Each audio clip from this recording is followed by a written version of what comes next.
Welcome back. Today we are going to start the next part of your chapter, phrases and clauses. In the last chapter we dealt about, in the last part we dealt about your phrases. Today we'll be starting about your clauses. Okay.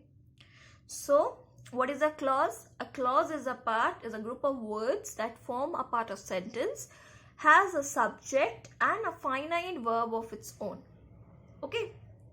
A group of words that forms a part of sentence, it has its own subject, it has a finite verb, and it's known as a clause. It has its own meaning but gets its complete meaning when again attached to a sentence. Okay, but unlike phrase who does not have a subject, does not have a verb, your clause have a subject, have a verb, finite verb. Okay. For example, he is a man of great wealth.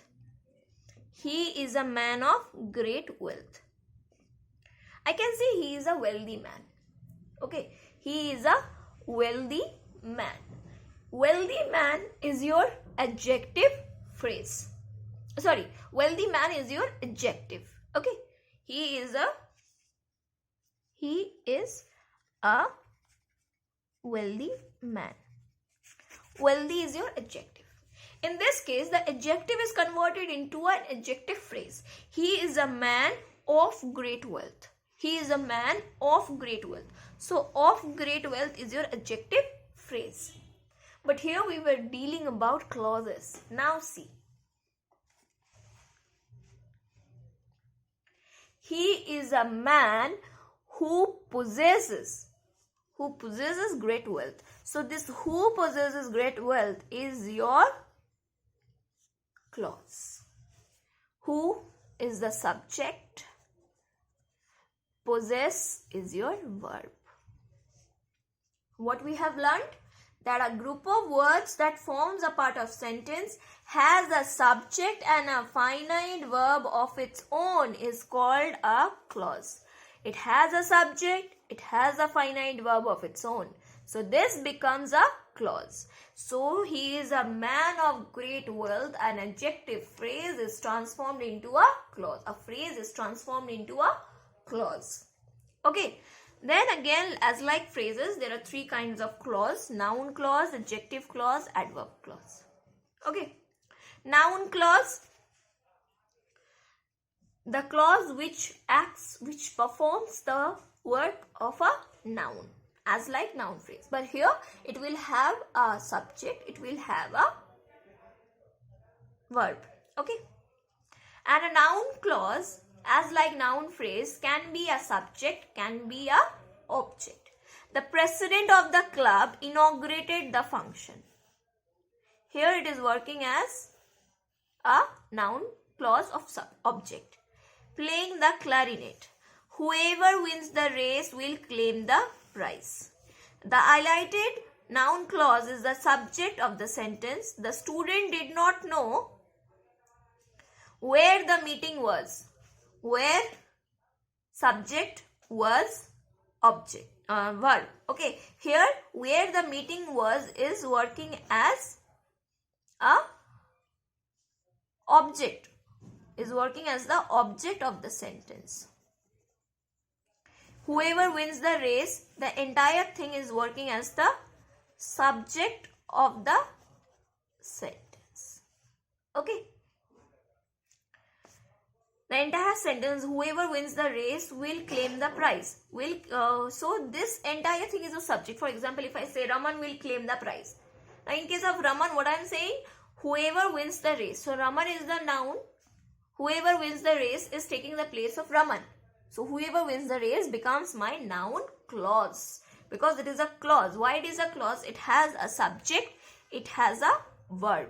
Again, the student did not know something. Okay, the student did not know the homework. So, the student did not know where the meeting was. So, the homework is getting replaced or something else is getting replaced by where the meeting was. Now, where the meeting was is the noun which is replaced by the entire thing. This is known as noun clause. Why? Because where is the subject.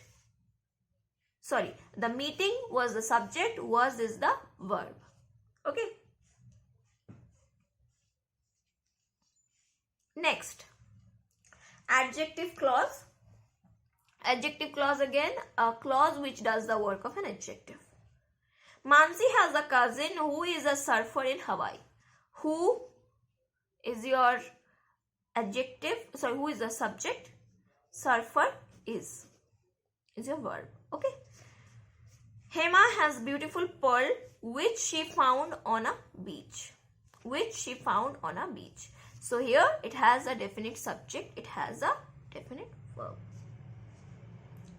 In this sentence, the highlighted clauses acts as adjective. The entire thing is acting as an adjective. They modify the noun cousin and pearl. Okay.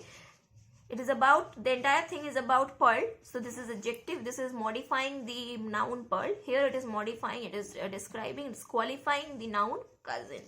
Okay.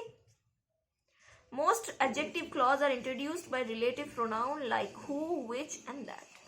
These are the words that are used to introduce the adjective clauses. Okay.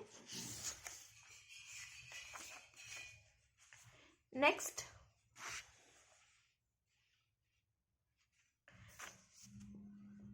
An example is given. Jyoti loved the dress which her mother gave her for the birthday.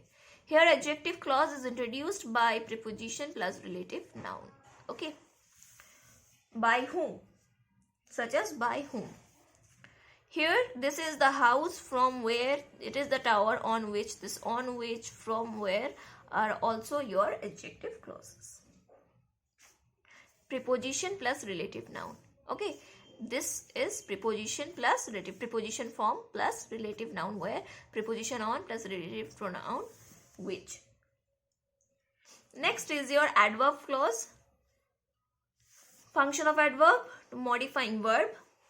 The tunnel through which we journeyed is the only route to that place. This is your adverb clause. Anu asked me how to bake a cake. How to bake a cake, the manner. This becomes your adverb clause. We returned home before it got too dark. Now, adverb clause are of 6 types. Purpose, place, result, time, reason, condition. Okay. Speak the truth so that people may believe you. So that is the clause purpose, clause of purpose. The children kept quiet when they heard, time. You may sit where you are comfortable, where, place, adverb clause of place. I went there because he called me, because, adverb clause of reason.